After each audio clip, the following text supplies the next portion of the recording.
Eduardo, I got to ask you, in preparation for doing the movie Bella, you had some experience at an abortion clinic yourself. You went there. Talk a little bit about that. Well, 3 weeks before I moved to New York to start shooting this film, we couldn't find the actress, the lead actress. Yeah. So of course I wanted to rehearse with her because she she deals with something like that, Sure. And she she's pregnant and she doesn't know what to do, and my character needed to understand the pain that she was going through. So for me it was very important to rehearse minimum 2 weeks before we start shooting, because when you're doing a small budget film, you have only 1 or 2 takes, and I wanted to be ready and prepared. Yeah.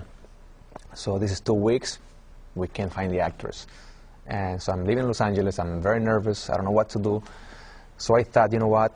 I'm going to go to an abortion clinic to do my research as an actor, because when you're making a film as an actor, you do your research and your homework and everything. So I thought it was going to be very simple.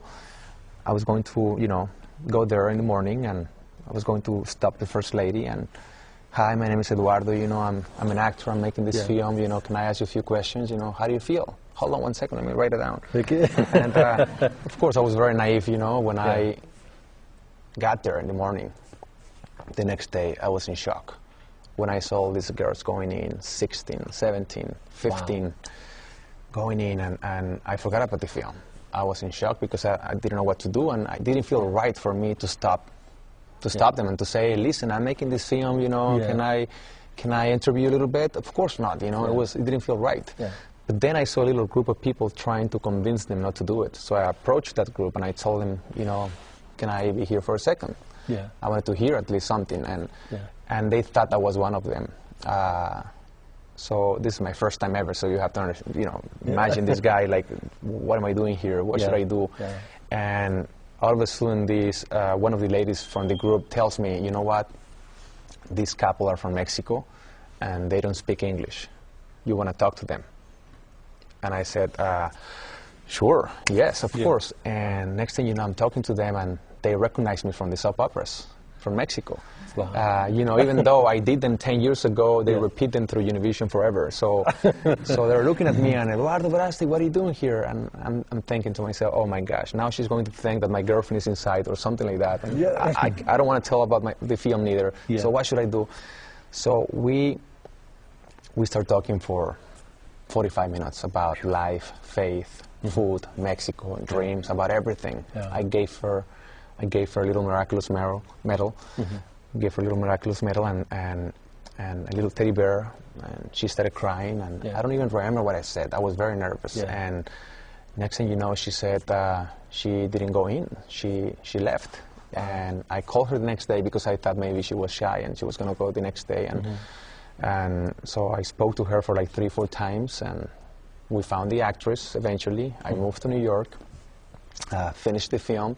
A few months later, I came back to Los Angeles, and a few months later, I received a call from the man who was with her.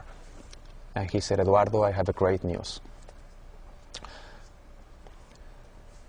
My baby was born yesterday, and I want to ask your permission because I want to call him Eduardo.